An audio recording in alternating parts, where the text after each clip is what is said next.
परत एकदा स्वागत आहे तुमचं आपल्या शिव लर्निंग क्लासेस या यूट्यूब चॅनलमध्ये।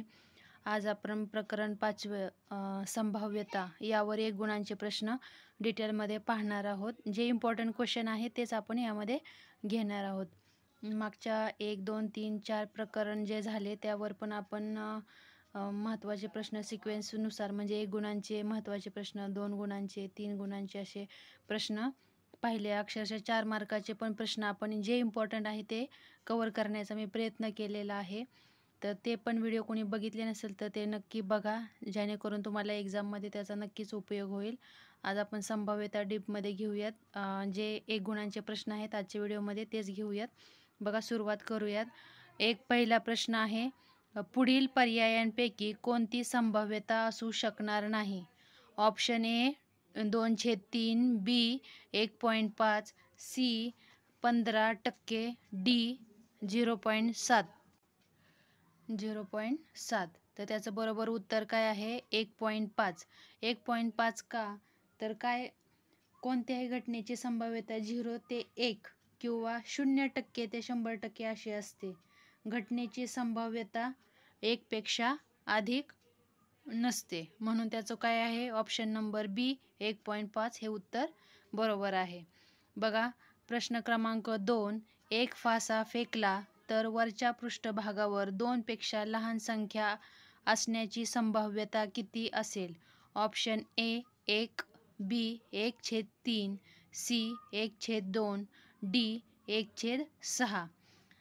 तर ऑप्शन नंबर डी ह्या बरोबर आहे 1/6। पण तो कसा ते तुम्ही एक्झाम सॉल्व करताना एक्झाममध्ये उत्तर सॉल्व करताना लास्टचा पेज असतं, ॲन्सर शीटमध्ये लास्ट पेज आहे, त्याला रफ पेज म्हणून मेन्शन करायचं आणि तिथे हा सॉल्व करून बघायचं। एक गुणांसाठीचंच आहे पण तिथेही चुकायचं नाही। 1/6 तर ते कसं बघा, एक फासा फेकला म्हणजेच काय आहे? n(s) त्याची किंमत किती आहे? 6। वरच्या पृष्ठभागावर 2 पेक्षा लहान संख्या असण्याची संभाव्यता किती असेल? येथे 2 पेक्षा लहान अंक काय आहे? 2 पेक्षा लहान अंक काय येणार? फक्त एकच येणार, राईट। मग n(a) 1 कशावरून? कारण 2 पेक्षा लहान त्यांनी विचारलेलं आहे, लहान संख्या असण्याची संभाव्यता। पण 2 पेक्षा लहान फक्त एकच संख्या असते, 1 पासूनच पुढच्या संख्या स्टार्ट होतात, मग फक्त ती एकच संख्या म्हणून n(a) 1 येणार। मग आपल्याला फॉर्म्युला माहिती आहे आणि इथं फॉर्म्युले पाठ करून ठेवायचे आणि कुठला फॉर्म्युला यूज करायचा, म्हणजे सूत्र कुठं यूज करायचं तेही कळलं पाहिजे। मग नंतर बघा, Na दिलाय, ns दिलाय, मग Pa काढायचा। Paचं सूत्र आहे म्हणजे फॉर्म्युला आहे n(a) बाय n(s). मग Na ची किंमत काय दिलेली आहे? 1 आणि ns किती आहे? 6। एक फासा फेकला म्हणजे ns 6 नेहमी लक्षात ठेवायचं। मग 1/6 हे उत्तर बरोबर आहे। त्यानंतर प्रश्न क्रमांक 3, जर P(a) = 1/5, n(a) = 2 तर ns किती? वरच्यासारखाच क्वेश्चन आहे, फक्त इथं काय विचारलं होतं? Pa विचारलंय, पण इथे Pa ऑलरेडी इथं दिलेला आहे, आपल्याला ns काढायचे। सेम हाच फॉर्म्युला यूज करून तुम्ही हे सॉल्व करू शकता। मी एकदम सॉल्व करून पण दाखवले, इथे तुम्हाला एक्झाममध्ये सॉल्व करण्याची गरज नसते।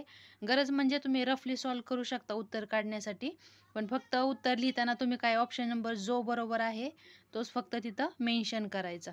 रफमध्ये सिक्वेन्सली तुम्ही फॉर्म्युला टाकून सॉल्व करायचा, म्हणजे तुम्हाला उत्तर मिळेल आणि उत्तरात कोणता ऑप्शन आहे तो तिथं टिक करता येईल किंवा मेन्शन करता लिहिता येईल। बघा, option A 10, B 5/2, C 2/5, D 1/3। मग फॉर्म्युला आहे, फॉर्म्युला लिहिला आपण, P(a) = n(a) बाय n(s). आता Pa ची किंमत काय आहे? 1/5 बरोबर काय आहे? Na किती आहे?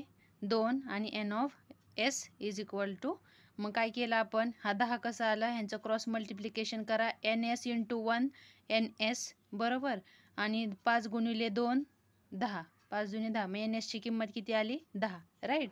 तशा पद्धतीने सॉल्व करायचं। आणि जरी इथं क्रॉस मल्टिप्लिकेशन ज्यांना कुणाला अजूनही येत नाही, आपल्या चॅनलला अपूर्णांकांची बेरीज, वजाबाकी, गुणाकार, भागाकार हेही व्हिडिओ दिलेले आहेत। कुणाला समजत नसतील, ह्या स्टेप छोट्या छोट्या असतात, त्याही खूप महत्त्वपूर्ण असतात, ते व्हिडिओ बघा, जेणेकरून तुम्हाला हे असं क्रॉस मल्टिप्लिकेशनच्या गोष्टीही खूप क्लिअर होऊन जातील त्या व्हिडिओच्या माध्यमातून. तुम्हाला पाहिजे असेल तर मी डिस्क्रिप्शनमध्ये त्याच्याही लिंक टाकते, तुम्ही ते व्हिडिओ बघून घ्या. त्यानंतर बघा, चौथा प्रश्न आहे, एका पेटीत 1 ते 40 पर्यंतच्या संख्या लिहिलेली 40 कार्डे ठेवली आहेत. त्यापैकी यादृच्छिक पद्धतीने एक कार्ड बाहेर काढायचे आहे, तर 5च्या पटीतील संख्या असणारे कार्ड उचलले जाण्याची संभाव्यता किती असेल? Option A 1/5, B 3/5, C 4/5, D 8. आता 5च्या पटीतील 40 कार्डे, 5च्या पटीत 40 आहेत का? आहेत. 5 8 जा 40, बरोबर. म्हणजे 5 40 कार्डे ठेवली आहेत. म्हणजेच किती येतील? ऑब्व्हियसली 8 येतील.